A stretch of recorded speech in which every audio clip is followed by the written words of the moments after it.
l'amant de mes nuits.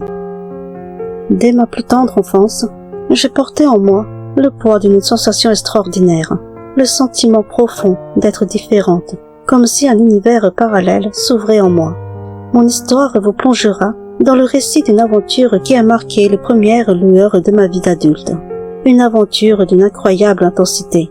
C'est un voyage qui a bouleversé ma réalité, laissant mon cœur en proie à une passion brûlante qui a enflammé mes nuits et mes jours. Je suis Élodie, et lorsque j'avais 7 ans, j'ai vécu un événement qui a profondément marqué ma vie. Ma mère nous a quittés, laissant derrière elle mon père, mon frère de 9 ans et moi, plongés dans un abîme de chagrin. C'est à ce moment-là que mon père a pris la décision de nous éloigner de tout ce que nous connaissions, de tout ce qui était familier. Nous avons ainsi quitté notre foyer pour rejoindre la chaleur rassurante de mes grands-parents. Les émotions tourbillonnaient en nous, mêlant la douleur de la perte à l'espoir fragile d'une nouvelle vie. Peu de temps après notre installation, la famille nous a conviés à une excursion tranquille au bord d'une paisible rivière. Alors que mon père s'adonnait à la pêche avec ses cousins, mon frère et moi nous sommes aventurés près de l'eau. C'est à ce moment précis que j'ai ressenti pour la première fois cette étrange et envoûtante voix qui semblait m'appeler. Elle résonnait doucement dans mon esprit, susurrant que je pouvais voler et que je devais franchir la rivière pour récupérer un livre mystérieux. J'avais à peine 7 ans à l'époque, et pourtant, l'excitation et l'appréhension m'envahissaient à l'idée de cette incroyable possibilité. Je savais au fond de moi que le vol était impossible, mais j'ai scruté, avec une lueur d'espoir, la surface scintillante de la rivière, cherchant désespérément ce précieux livre. Soudain, à l'horizon, un énorme livre se mit à flotter gracieusement sur la surface de l'eau, tel un lit dérivant. Ses pages étaient grandes ouvertes, dévoilant d'intrigantes inscriptions à l'intérieur. La voix persistait, m'encourageant sans relâche à voler jusqu'à ce livre. Ces paroles promettaient que si je m'empare de ce précieux livre, tous mes rêves deviendraient réalité. Mon frère, tout en s'amusant à mes côtés, était inconscient de cette vision. Je me suis donc tournée vers lui, espérant qu'il partagerait cette vision extraordinaire. Mais son regard perplexe et son déni m'ont plongé dans une solitude frustrante. Mon père, inquiet pour notre sécurité, nous a appelés pour que nous rejoignions le groupe, interdisant notre approche de l'eau. Il semblait que j'étais la seule à être témoin de ce livre mystérieux, une expérience à la fois étrange et captivante qui ébranlait mon âme. À partir de ce jour mémorable, il semblait que j'étais bénie d'un don étrange, une intuition infaillible qui me murmurait à l'oreille chaque fois qu'un événement grave allait se produire. C'était comme si une présence bienveillante me guidait, me préservant des dangers imminents. Durant de longues années, j'ai chéri la conviction que c'était l'esprit de ma mère défunte qui veillait sur moi, me protégeant de l'au-delà. Quelques mois après le remariage de mon père, nous avons emménagé dans une nouvelle demeure. À cette époque, ma belle-mère, tourmentée par la jalousie, a violemment déchiré chaque photo qui nous restait de ma mère. Avec le temps, en grandissant, mon frère et moi avons peu à peu oublié le visage de notre mère, cette figure maternelle qui s'éloignait dans les méandres de la mémoire. Les émotions étaient tumultueuses, mêlant la protection de ma mère à la cruauté de ma belle-mère, tandis que l'image de celle qui avait été le pilier de notre jeunesse s'estompa peu à peu. Dans notre nouveau foyer, les nuits étaient parfois hantées par des murmures fantomatiques qui me tourmentaient, m'empêchant de trouver le repos. Peu à peu, j'ai remarqué que chaque fois que ces chuchotements résonnaient à mes oreilles, 2 à 3 jours plus tard, une annonce funèbre planait sur notre quartier, apportant son lot de tristesse et de deuil. C'était comme si le mystère de la vie et de la mort se dévoilait à travers ces voix mystérieuses. D'autres fois, alors que je jouais encore dehors, dans la douce obscurité de la soirée, je me trouvais face à des apparitions spectrales. L'odeur nauséabonde et les nuées de mouches tournoyant autour d'elle ne laissaient aucun doute. Ces silhouettes faisaient écho à des âmes qui avaient quitté ce monde. Au début, une terreur indescriptible m'envahissait, et je me suis tournée vers mon père et ma belle-mère pour partager mes expériences troublantes. Pourtant, à l'époque, je n'avais que 10 ans, et mes récits fantastiques n'ont trouvé que le scepticisme chez mes parents, qui refusaient de croire en ce que je percevais. Peu à peu, j'ai dû m'habituer à ces voix et à ces visions. acceptant progressivement le fardeau d'un don qui me liait de manière inextricable au monde des esprits. Lorsque j'ai atteint l'âge de 14 ans, notre famille s'est agrandie, accueillant 2 autres enfants, tandis que la triste nouvelle du décès de mon grand-père planait sur nous. Dans cette période de bouleversement, ma grand-mère est venue vivre sous notre toit, et notre déménagement dans une nouvelle maison de 4 chambres a bouleversé notre quotidien. Pourtant, ce changement signifiait que je devais partager ma chambre avec ma grand-mère. Un jour, ma grand-mère m'a fait part d'une révélation troublante. Elle m'a confié qu'à certaines nuits, une présence invisible s'insinuait dans notre chambre, lui procurant une terreur insondable. Elle en était venue à craindre pour sa sécurité, et son désir de quitter notre maison était devenu irrépressible. C'est ainsi qu'un jour, mon oncle est venu la chercher pour l'emmener vivre chez lui. Dès lors, je me suis retrouvée seule dans cette chambre, partagée entre la solitude et l'étrangeté de ce qui pouvait bien hanter ses murs. Une nuit, alors que je m'enlisais dans un sommeil profond, j'ai ressenti distinctement une présence s'approcher et s'allonger à mes côtés. La peur m'a immédiatement envahi, tandis que cette entité invisible semblait agiter, troublant l'obscurité de ma chambre. L'insomnie s'est emparée de moi, et dans un élan de panique, j'ai agrippé mon oreiller avant de m'échapper du lit. Dans une précipitation désespérée, j'ai couru jusqu'à la chambre de mes parents, optant pour le froid parquet plutôt que de rester seule dans ma propre chambre.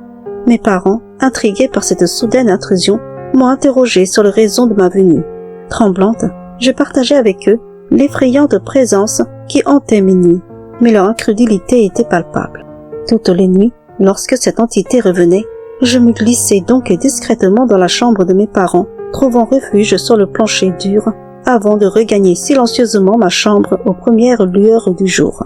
C'était un rituel empreint de peur et d'incompréhension, un secret que je portais seul. Un soir d'été brûlant, un ami de mon frère avait décidé de passer la nuit dans sa chambre. Face à cette intrusion inattendue, j'avais alors sollicité ma petite sœur âgée de 5 ans pour qu'elle vienne partager mon lit. Elle avait gentiment accepté ma proposition. Cette nuit-là, la chaleur était étouffante, m'incitant à entrouvrir la fenêtre pour laisser un peu d'air circuler. Cependant, le vent soufflait fort à l'extérieur, agitant les rideaux et faisant hurler les branches des arbres, ce qui avait l'effet contraire de m'apaiser. Pendant que ma petite sœur sombrait paisiblement dans un sommeil profond, mes yeux erraient dans l'obscurité de la pièce. C'est alors que j'ai vu quelque chose d'inexplicable. Une silhouette sombre, immobile, se tenait près de la porte de la chambre. La stupeur m'a submergée, et malgré le maigre réconfort d'un petit drap servant de couverture, je me suis retrouvée incapable de bouger. Mes yeux étaient rivés sur cette présence inconnue. Puis, l'inquiétude a atteint son paroxysme lorsque cette silhouette s'est approchée. Dans un réflexe immédiat, j'ai fermé les yeux, espérant ainsi échapper à la réalité inquiétante qui se déroulait autour de moi. Puis, soudain, une main a entamé une caresse douce le long de mon bras, faisant naître en moi des frissons de terreur. Tremblante, j'ai réussi à dégager ma main de l'emprise invisible et à la glisser sous le drap. Tout en trouvant les yeux, j'ai aperçu distinctement la présence sombre et imposante qui se dressait toujours devant moi. Un instant de doute m'a fait penser que peut-être il s'agissait de l'ami de mon frère. Dans un geste désespéré, j'ai réagi en lançant un coup de pied, mais en un éclair, l'apparition s'est évanouie, me laissant avec un mélange d'effroi et de confusion. Depuis cette nuit terrifiante, j'ai été hantée par des cauchemars énigmatiques.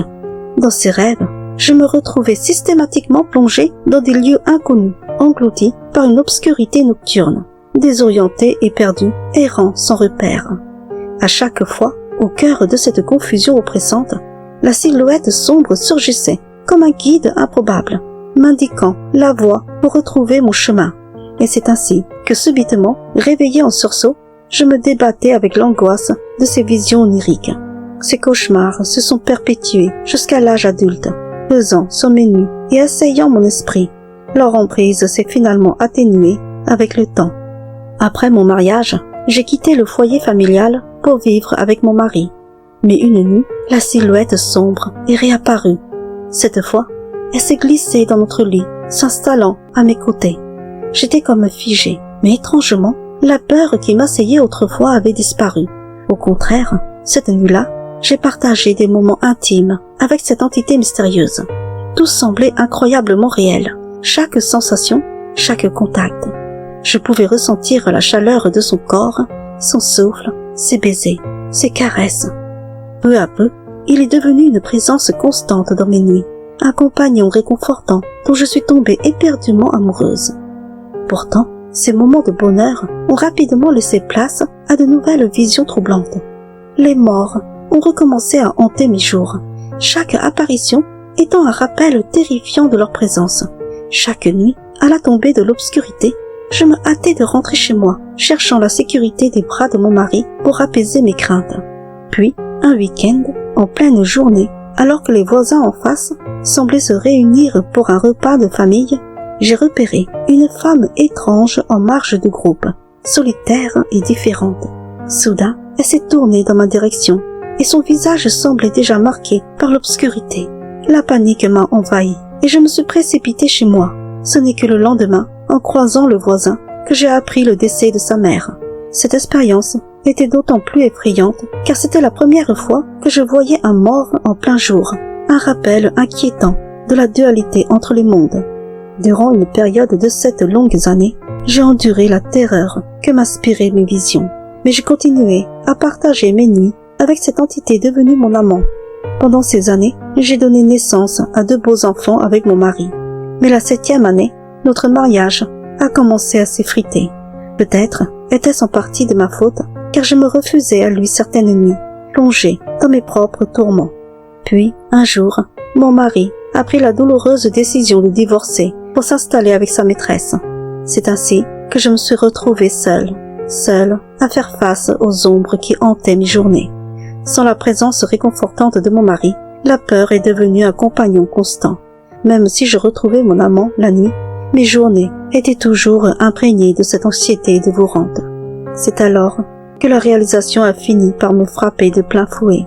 Je ne pouvais plus continuer ainsi. Il était impératif que je trouve un autre mari, un rempart contre les ténèbres qui menaçaient de me submerger à chaque instant.